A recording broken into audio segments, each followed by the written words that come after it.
بخلی می جهاد کې سر او مال د خدای په نام د جهاد یادونه عسکر یم د اسلام عسکر یم د اسلام په دغه خپرونه کې د مجاهدینو له خولې د جهاد ستړي سفر ناویلې کیسې او خاطرې در سره شریکوو. موږ په پکتیکا کې و چې کله امریکایانو مابس ته راوړلم، مابس کې امنیت اسلامي امارت له مشرتابه سره یا د مشرانو سره هغه وخت په افغانستان باندې دوی یرغل وکړل، بېګناه مسلمانان په شهادت او د الله جل جلاله حکم ته موږ لبیک وویل او د الله جل جلاله حکم د شهبازۍ سر ته به موږ راخېژول او بیا به په توپچي باندې هغه مسایل دغه ځای نه موږ فیر کېدل. نو دغه ځای نه تقریبا زموږ د جهاد د دویم بس تر مابس کې بس مابس ټول تکلیف دی ما ته نه کړل او بس موږ ته ملګرو ټلیفون راوکړو چې بس داسې امریکایان در روان دي ډنډو په سیمه کې، بس دلته کمین ورته ونیول. اسلامي مفکوره وه او یو اسلامي ارزښتونه و چې موږ ته دغه مفکوره راکړه چې هماهنګي وشوه او د هماهنګۍ په صورت کې انشاءالله د دې خلکو په مقابل کې موږ وسلې ته لاس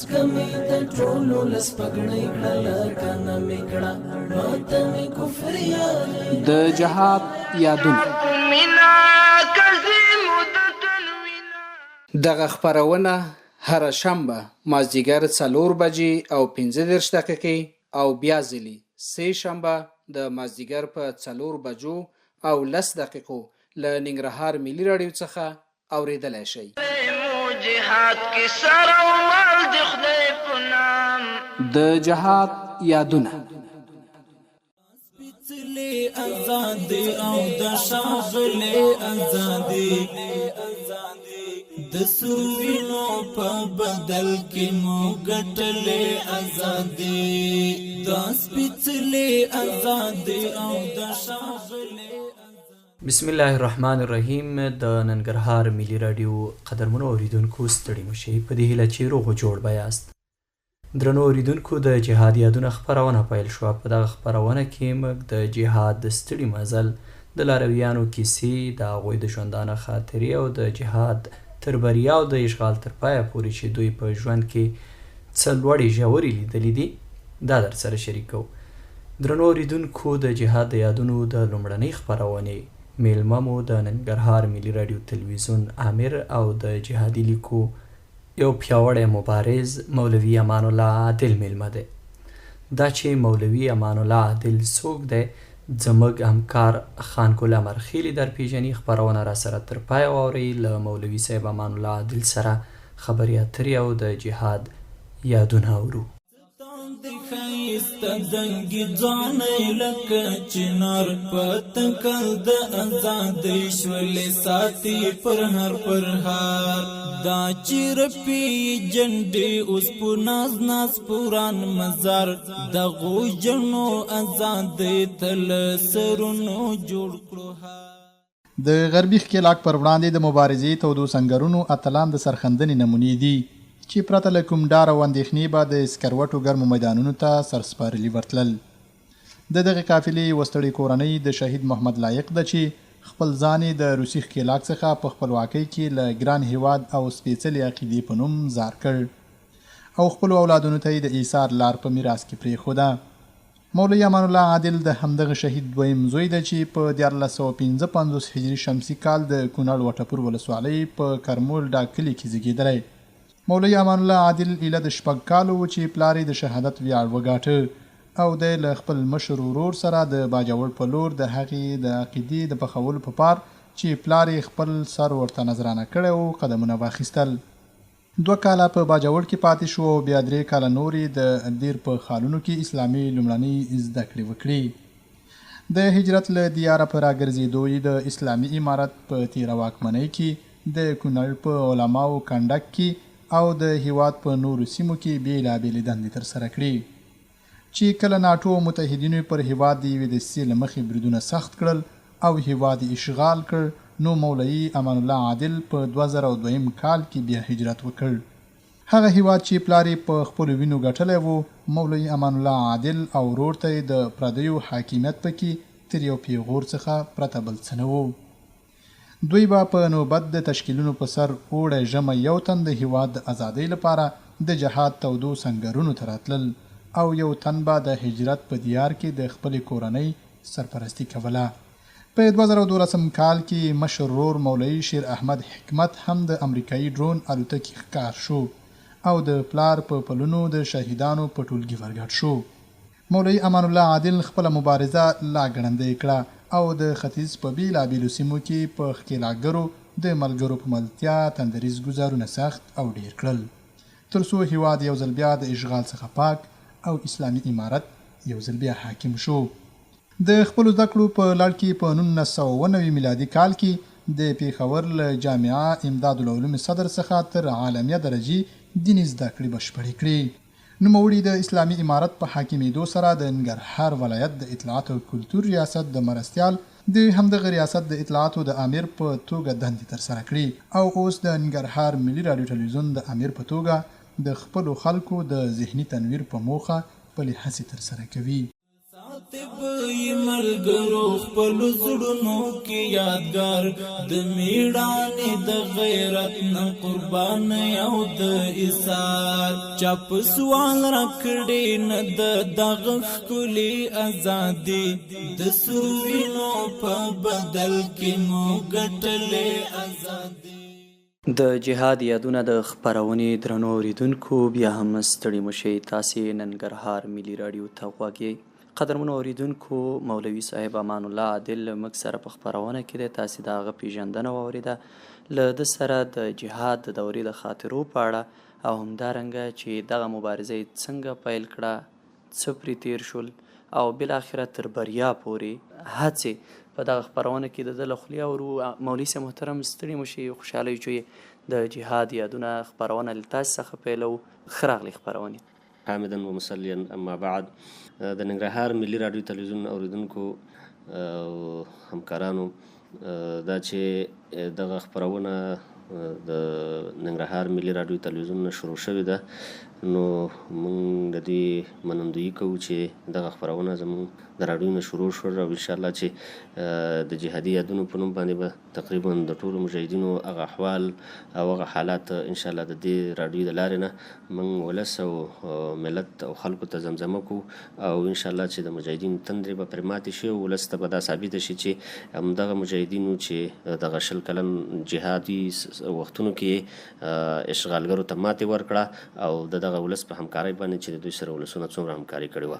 په لومړیو کې به زه دومره ووایم چې یو خو د تیر اسلامي نظام او یا د اسلامي امارت سابقه وه او یا د هغې فیلامه وه چې هغه په څه طریقه شروع شوې وه خو بهرحال کله نه چې په 2011 کې د سپتمبر په 11 باندې حملې وشوې او په پینټاګون باندې نو د هغې نه وروستو امریکایانو چې کله افغانستان ته یوه بهانه د اسامه بن لادن جوړه کړه چې دا حملې دوی کړي دي او دوی په افغانستان کې دي او طرح یې دلته دی. نو په دغه بهانه دوی په افغانستان باندې د حملو او یا په افغانستان باندې د اشغال سلسله شروع کړه. تقریبا 2 میاشتې دغه سلسلې یا دغه اتحادي چې هغوی را جوړوله دوام ولره. د 2002 په لومړنۍ کلونو کې دوی په افغانستان باندې حملې شروع کړې. هغه وخت چې کله حملې شروع شوې زه د تیر نظام په صفونو کې زه تقریبا په پکتیکا ولایت کې وم او هلته مې د ترانسپورټ د رئیس په صفت باندې د نورجهان مولوي صاحب سره چې هغه د پکتیکا والي و دلته دنده ترسره کوله. موږ په پکتیکا کې وو چې کله امریکایانو حملې شروع کړې هوایي او لازمینې نه و داخل شوي خو بهرحال یو 15 یا 3 جمعې هلته موږ اوسېدلو او د هغې نه وروستو بیا امر د دې شو چې بس ځایونه پرېږدئ او ځان خوندي ځایونو ته ورسوئ. په دغه سلسله کې بیا موږ کونړ ته راغلو او کونړ ته چې کله رالو نو تقریبا د 2002 اولنۍ میاشتې وي. یو څه وخت وروستو بیا موږ بیرته هغه جهادي حرکتونه د یو څه خاموشۍ نه وروستو شروع کړي دي چې پیلامې موږ تقریبا د کونړ په حساب باندې به زه دومره ووایم چې د میزایلو نه شروع کړې وه او هغه وخت چې کله امریکایان بیا زمیني افغانستان ته داخل شوي وو او هلته خپل کارونه او یا خپل عملیات ترسره کول خو داسې وو چې هغې د مقابلې یا د تعرض په حالاتو کې نه وو ځکه چې هلته هغوی سره تقابل کېدنه نو دوی په توپچي کې د هغوی مرکز و او په هغه مرکز کې دوی قرارګاهګانې وي. نو زمونږ د یو څو چند ملګرو په همغږۍ باندې موږ یو څه هماهنګي جوړه کړه چې د دې اشغال په مقابل کې بیا یو حرکت جوړول پکار دي. نو دلته بیا بعضې مشران زمونږ د کونړ چې هغوی سره رابطې ونیولې او د رابطو په صورت کې بیا یو طریقه را جوړه شوه چې ابتدا یې د میزایلو په صورت کې وشوه. او میزایل به چې مونږ راوړل نو تقریبا د کونړ په ساحه کې شهبازۍ ورته وایي، د شهبازۍ سر ته به مونږ راخېژول او بیا به په توپچي باندې هغه میزایل دغه ځای نه مونږ فیر کېدل. نو دغه ځای نه تقریبا زمونږ د جهاد د دویم دورې سلسله شروع شوې وه. تقریبا 20 کاله مقاومت وکړو. د یو فکر پیدا کېدل د یو عمل لپاره تر ټولو مهمه وي. څه دلیل و چې تاسې دې ته فکر کول ته اړ کړئ چې باید عملا اقدام وشي او دا زما وخت دی چې زه باید وجنګېږم د اسلام لپاره؟ ولې نه، دا خو ډېره ظاهره خبره ده چې د اسلام او د کفر تقریبا د تیر تاریخ نه چې مونږ ته راپاتې دی او مونږ اسلامي تاریخ مطالعه کړی و او مونږ ته د صلیبي جنګونو یادونه یاد وو، نو هغه مفکورې او هغه ایماني ولولې وي چې زمونږ مجاهدین ملګري او په شمول زمونږ مونږ دې ته وهڅولو چې دغه کفر یا دغه اشغال چې راغلی دی نو دا خاتمه غواړي او د دې سره مقابله کول غواړي. یعنې هدف مې دا دی چې دلته اسلامي ولولې وي، اسلامي تاریخونه و، د شریعت نه واقفیت و، چې همیشه همدغسې د کفر په مقابل کې ډېر کم مسلمانان پاڅېدلي دي او هغه مقابله شروع کړې ده. نو اسلامي مفکوره وه او یو اسلامي ارزښتونه و چې مونږ ته دغه مفکوره راکړه چې هماهنګي وشوه او د هماهنګۍ په صورت کې انشاءالله د دې خلکو په مقابل کې مونږ وسلې ته لاس کړو. دغې پوښتنې بل هدف مې دا و چې څو کلن وئ تاسې چې معاشې ته مو ګوته ویوړه؟ غالبا دغه وخت کې به زما عمر یا 20 کالو به و یا به دغسې تیرو پاتې به و، غالبا همداسې عمر کې به و. راځو د جهاد د دورې دغه سلسلې ته. 20 کاله دلته اشغال و.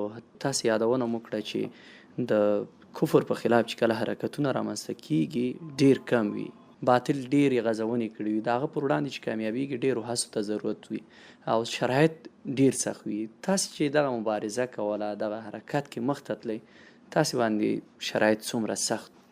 نو په دې هکله خو زه دومره ویلی شم چې اولنۍ خو چې کله امریکایانو په افغانستان باندې حمله کوله، تبلیغات تر هغه حد رسېدلي وو چې دلته وسلې کږېږي او دلته 4 انچه شی په ځمکه لیدل کېږي او دا داسې تبلیغات و چې د بعضې خلکو چې هغه کمزور ایمان والا و د هغوی ذهنونه بیخي ګډوډ کړي وو چې واقعیت به داسې وي. خو کله چې دلته عملي مبارزه شروع شوه نو موږ ولیدل په دې کې چې نه وسله کږېدله او نه 4 انچه شی په ځمکه باندې لیدل کېده. خو حال یوازې کمزوري ایمانونه یې کاږه کړي. دا یو تبلیغاتي بڼه وه او په دغه تبلیغاتي بڼه کې امریکا وکړل چې دغه ټول افغانستان تقریبا اشغال کړو. خو الحمدلله دلته د مجاهدینو یا د مسلمانانو ځیرکتیا دې ته متوجه وه چې دغه تبلیغات دي او د تبلیغاتو په صورت کې انشاءالله د خلک هېڅکله هم نشي کامیابېدی. نو نتیجه دغه شوه چې عملي مبارزه شروع شو، د مبارزې په نتیجه کې اشغال خاتمې ته ورسېد. دغه مولوي صاحب محترم ملګري مو چې راټولول د یو تشکیل لپاره، د یو هدف پسې تګ لپاره، هغه سلسله څنګه وه؟ څنګه راټولېدئ؟ څنګه مو ځکه داسې یو منظم ځای خو هغه وخت کې نه و چې ته لاړ شي او څه وسله ترې ترلاسه کړي ولاړ شي. اکثر مجاهدینو به د کور نه خپل هغه ماشین او په خپلو پیسو اخیستې مرمۍ استعمالولې. دغه ملګري مو څنګه راټولول؟ نو ابتدایي حالات خو یقیني داسې و چې د جهاد نوم په هغه وخت کې د دغه تبلیغاتو د پوچو تبلیغاتو د وجې نه چا نه شو اخیستی چې کنې اوس د اشغال په مقابل کې یا د امریکایانو په مقابل کې هم د جهاد وکړی شي. ځکه موږ چې په کله کله دغه خبرې د خلکو اورېدې نو بعضې خلکو ته به لیوني ویل کېدل چې دا ولې تاسو داسې د دې غر سره ډغره باندې ورځئ. خو بهرحال حالات به داسې و چې په داسې طریقې به موږ د ملګرو سره هماهنګي کول، اکثره به موږ د شپې یو بل ځای ته حرکت کوو او هلته به ورتلو، هلته به کېناستو، بیا به هغوی سره یو طرحه جوړوله. خو سهار چې به کله ورځ کېدله موږ به د عام ولس په شان ته یو خپل ژوند کوو. دا به چاته نه وه پته چې ګنې موږ چېرته ځو، څه کوو، څه هم کړي دي. خو دا داسې شرایط وو چې حتی چې په کور کې به خپل مشر هم په تا نه پوهېده چې ته څه کوې او څه شی نه کوې. خو بهرحال د ولسونو حالات خو په هغه وخت کې داسې وو چې ډېره سختي وه چې ته د یو چا سره د جهاد خبره وکړې. البته عقیدوي کوم ملګري چې زمونږ په دغه ولسوالۍ کې وو، د ګوتو په شمېر باندې وو، تقریبا سیدالله مولوي صاحب په نوم باندې وو، سمیع الله مولوي صاحب شهید شو، حکمت مولوي صاحب چې هغه هم شهید شوی دی، اکثره ملګري شهیدان شوي دي. مولوي صاحب عبدالولي په نوم باندې اوس دلته برحاله قومندان د کنډک دی. یعنې دا زموږ یو چند ملګري په دغه ولسوالۍ کې چې موږ داسې په داسې طریقې سره هماهنګي کوله چې د شپې به اکثره موږ د یو بل سره لیدل کول او یو مشوره او یو پلان به هم جوړو او د ورځې به خپل عادي ژوند کوو. دا به چا نه احساسوله ګنې چې دلته هم څه حرکتونه شته. خو بهرحال په داسې یو طریقه به موږ د یو بل سره رابطې او تګ راتګ جوړو چې عام خلک په دې رازونو باندې نه پوهېدل. د اسلامي امارت له مشرتابه سره یا د مشرانو سره هغه وخت کې د رابطې قایمېدل ډېر سخت و. تاسې کوم میتودونه کارول چې له هغوی سره ځینې لارښوونې واخلئ او خپل هغه اهداف چې دي تعقیب یې کړئ؟ دا خو هغه سلسله وه چې کله 2002 شروع شوې وه یا اخرنۍ میاشتې وي غالبا یا داسې اتمه نهمه میاشتې به وي. بیا نو بعضې مشرانو سره زموږ رابطې د ورتلو د لارې نه وشوې. ځکه هلته حالات داسې وو چې نه موبایل و نه داسې کوم بل سیسټم و چې هلته هغوی سره موږ رابطه کړې وه. خو بهرحال سوال جواب به په خط باندې کېده یا به هلته په مستقیما ورتلو باندې کېده. نو موږ کوشش داسې وکړو د ملګرو په شمول باندې چې مشران بعضې زموږ د کونړ چې وو لکه نور جلال صاحب دا ملګري موږ را پیدا کړه او ولته ورغلو هغوی سره کېناستو. داسې اسباب او وسایل نه وو چې د هغوی سره زموږ د رابطې د لارې نه بعضې مسایل او یا هدایت اخیستې وې. مستقیما به هلته ورتلي او هغې سره به د خپلې موضوع شریکولې او په دې په حال به موږ سره بل خبره وکړو. ستاسې په اړه چې موږ ولوستله تاسې خپل والد صاحب هم په دغه لاره کې شهید شوی دی، مشر ورور هغه هم شهید شوی دی. دغه ورځې تاسو ته یادېږي؟ نو د پلار شهادت خو مرحوم الله دې ورته جنتونه ورکړي. دغه شهادت خو تقریبا زه به یا په هغې کې د شپږو یا د اوو کالو وو. نو داسې مستقیما مې یاد نه دی. خو البته زموږ ورور مرحوم شهید حکمت نو هغه خو په 2013 کې شهید شو په یو ډرون کې زموږ په خپل کلي د کورباغ په ساحه کې د وټپور ولسوالۍ کې. نو هغه صحنه یقیني ما ته ډېره ښه یادېږي او ما ته یاد ده. که همدغه کیسه وکړې چېرته وي چې ته خبر شوې چې ورور دې په یو پاک صف کې خپل روح خدای جل جلاله ته سپارلی؟ قصه خو داسې وه چې زموږ د جهادي سلسلې د تشکیلاتو ترتیب دا و. زما دا ورور به دا ووړي کې راته اکثره تشکیل کې او زه به په ژمي کې راتلم. خو دا ووړی غالبا ګرمي وه او زه په خپل کور کې وم یا داسې په یو سفر تللی وم. خو د یو چا سره میلمه وم ماخوستن. نو کله چې موږ د ماخوستن ډوډۍ هلته وخوړه تقریبا ما د زه د ډوډۍ نه فارغ شوم. رسول الله صلی الله علیه وسلم فرمایي د مجاهد یو سهار وتل یا یو ماښام وتل د الله جل جلاله په لاره کې غوره دي د دې ټولې دنیا او له هغه څخه چې په دې دنیا کې شته دی. او بیا د شهید مقام د اسلام په مبارک دین کې انسان لپاره تر ټولو ارزښتمن څیز د هغه روح او د هغه ځان دی، د هغه کورنۍ ده. کله چې د الله جل جلاله په لار کې قربانوي هغه حتما د دنیا او آخرت ګټه، د دنیا او آخرت بریاوي د هغه قدمونه ښکلوي.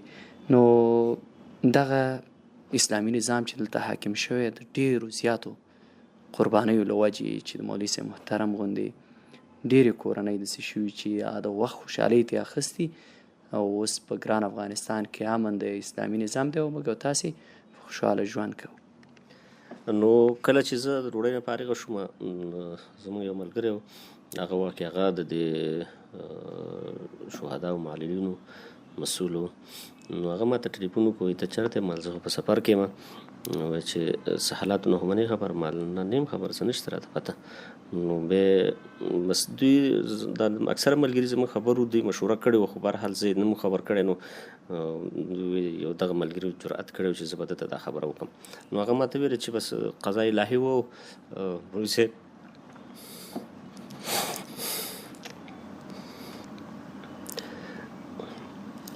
ډېر زیات وبخښئ مولوي صاحب محترم، الله جل جلاله دې شهادت قبول کړي. والد صاحب د هغه څخه وروسته ورور څخه څو اولادونه لرئ مولوي صاحب؟ نو 15 زامن دي او 3 لوڼه دي. الحمدلله الله دې نیکان صالحان راستر کړي او الله جل جلاله دې د دین د خدمت مستر وګرځوي.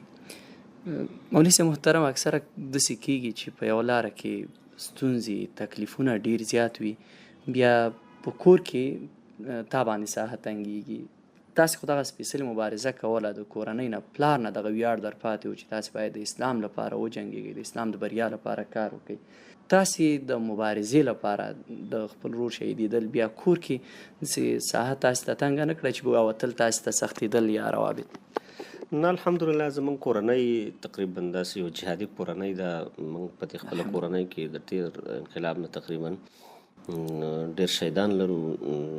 زمونږ ماماګان، زمونږ د ماما زامن، زمونږ ترونه، زمونږ د تره زامن، تقریبا زه د خپلې کورنۍ د ماماګانو د کورنۍ نه چې علاوه حساب کړمه 12 شهیدان موږ په خپله کورنۍ کې لرو. دا سلسله موږ ته عجیبه نه وه. موږ د کور طرف نه داسې کوم فشار سره نه یو مخ شوي چې ګنې یو شهید شو بیا به بل ولې سبت ځي، بل شهید شي بیا به بل ولې ځي. نه دا داسې عجیبه خبره نه وه. خو البته عجیبه دا وه چې کله د شهادت د مولوي صاحب نه زه خبر شوم نو بیا د شپې چې د چا کړه مېلمه وه تقریبا موږ د موټر بندوبست وکړو. زه خپلې کور ته رالم تقریبا د شپې 12 بجې وي یا 1 بجه وه غالبا. نو هلته ما د مولوي صاحب کور ودانې هغې مې را بیدار کړله. مور زمونږ په وطن کې وه، مونږ په دارالحجرت کې وو. هغې مې را بیدار کړه او هغو ته مې داسې په یوه بانه خبره وکړه چې زمونږ ورندار وفات شوي ده او ته د هغې جنازې ته لاړه شه.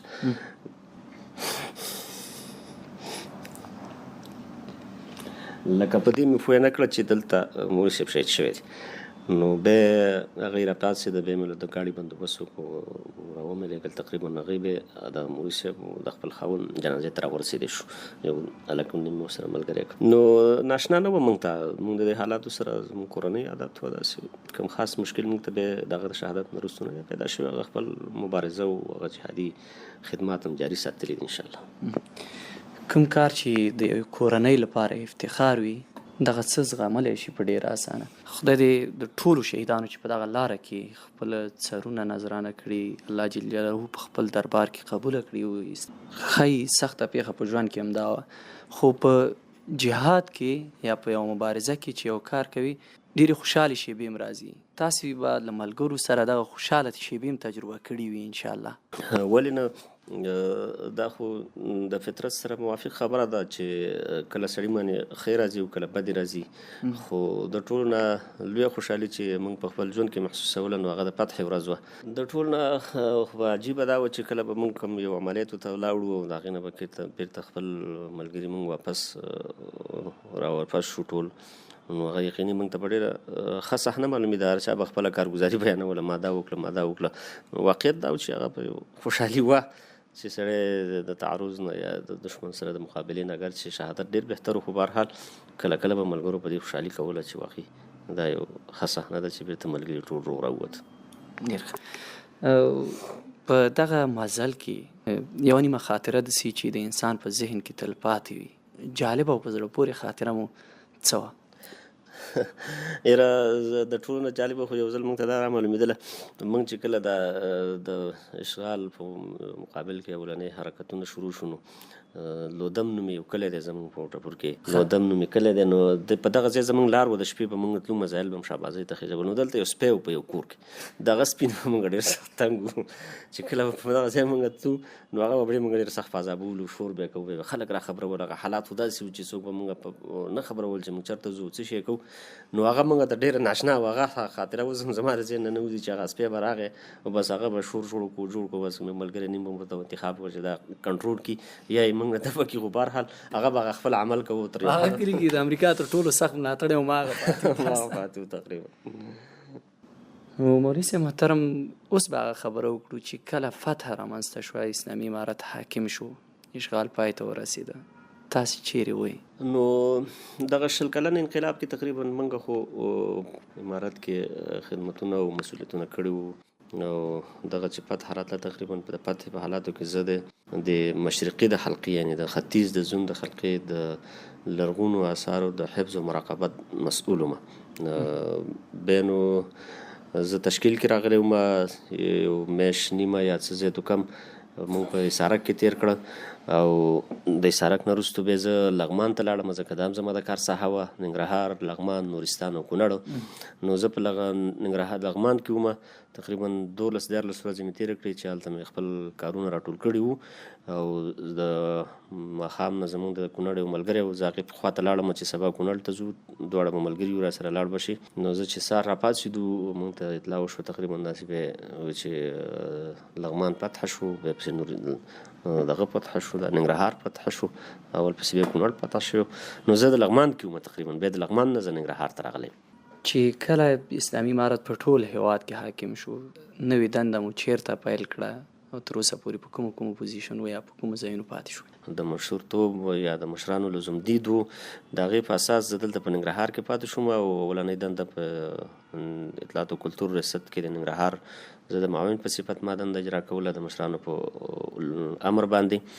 بیا د هغې نه وروستو د اطلاعاتو د امیر په صفت په اطلاعات و کلتور ریاست کې پاتې وم او د اطلاعات و کلتور د ریاست د امیریت نه وروستو بیا دلته ننګرهار ملي رادیو تلویزیون کې د امیر په صفت دنده ترسره کوم. تقریبا څه د پاسه 2 کال هم دلته وشو چې خدمت کوم.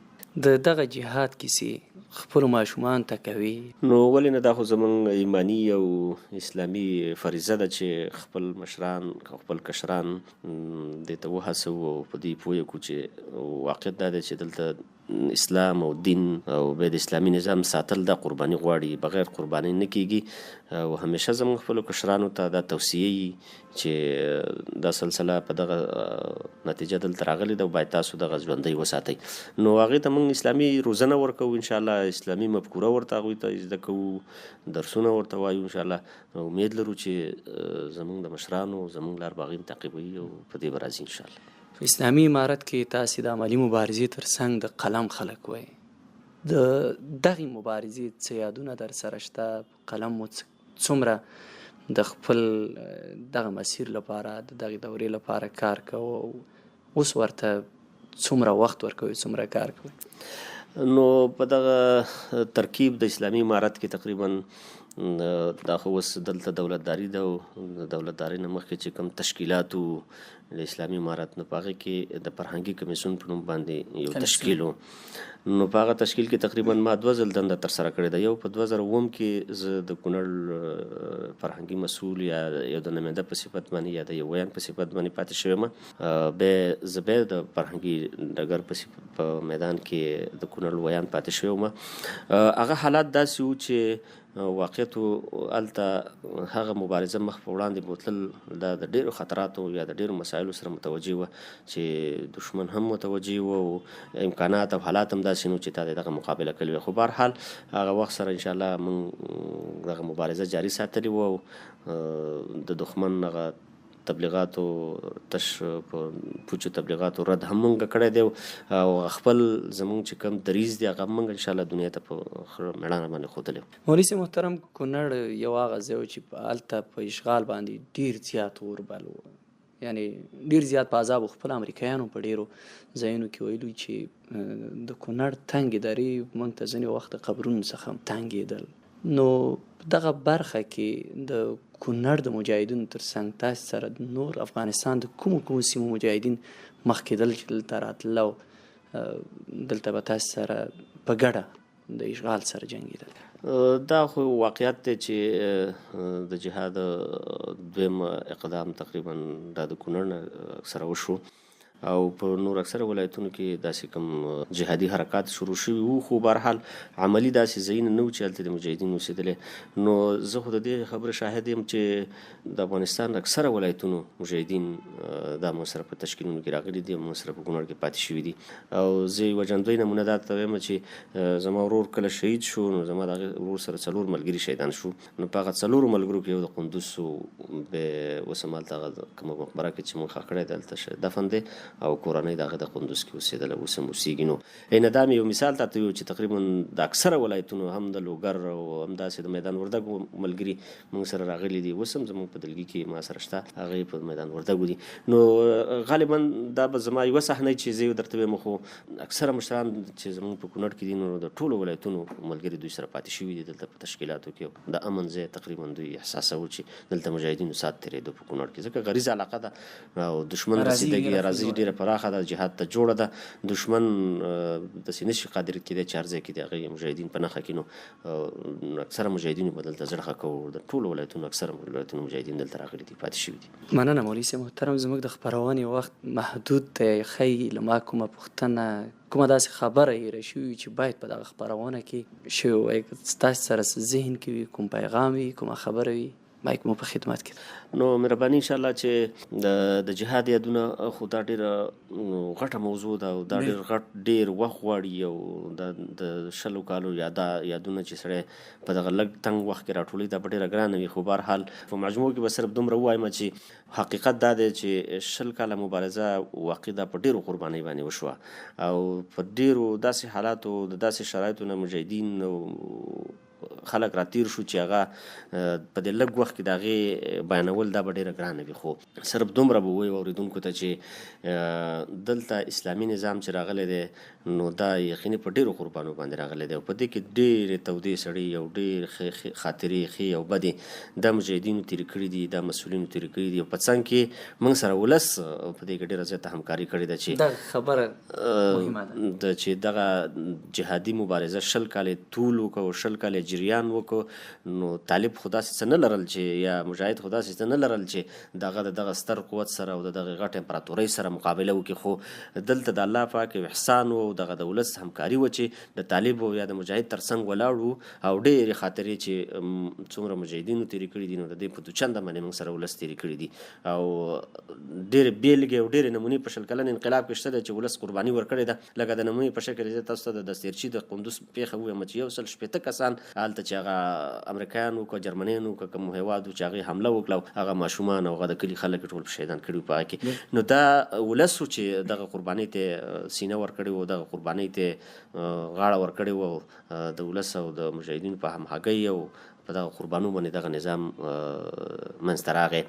هیله مو دا هم د ولس نه او هم د ځوانانو نه چې د دې نظام او د دې قربانیو خیال وکړي او دا وساتي، ځکه دغه نظام راتلل یو قرباني غواړي او د دې ساتل اوس بله قرباني غواړي. نو دا به هم دغه راتلونکو ځوانانو ته زموږ هیلې وي، دغه ولس ته به زموږ امیدونه وي چې دغه د مجاهدینو او دغه د ولسونو قرباني دا ضایع نه کړي او دغه نظام وساتي او د دې نظام تر شا ودرېږي. تودې سړې به ډېرې راغلي وي، خاطرې به ډېرې راغلي وي، ځکه 20 کلن ډېر اوږد انقلاب و، ډېر اوږد مزل و، دې کې ډېر څه شوي دي. خو بهرحال اوس یې نتیجه موږ او تاسو ته یا زموږ د ولس ته د ملت ته الله په لاس راکړې ده. نو پکار ده چې موږ او تاسو وساتو او ساتل کېږي په یو اراده باندې، په یو عزم باندې چې زموږ په ځوانانو کې داسې یو احساس وي چې موږ د اسلامي ټولنې خلک یو، موږ د اسلام پاله خلک یو، موږ د اسلامي نظام یو برخه یو. نو دغه نظام ساتل غواړي انشاءالله د دې ټولو ولس او د ځوانانو نه هیله. ډېره مننه مولوي صاحب محترم. د داسې اتلانو ظلمو کار چې تر داره یې دی وړي خپلې غاړې او سرونه ازاد دې وي د هغو فداکارو مبارک چې کېښودل خپه د اشغالګرو په د جهاد یادونه د خپرونې درنو اورېدونکو دا وه زموږ د دې اونۍ د جهاد یادونه خپرونه چې د ننګرهار ملي راډیو تلویزیون نه امیر مولوي صاحب امان الله عادل سره مو تاسو ته برابره کړې وه. تر څو بلې خپرونې ته زه زکریا زکي ستاسې حضور ته راځم، تاسې په لوی الله سپارم. آزادۍ ته مو زر کړي بلا ډېرې ککرۍ، آزادۍ ته مو هلاله کړه قربان بله یاران، په دې وجه مو په زړونو کې لیکلې آزادۍ د سوینو په بدل کې مو ګټلې.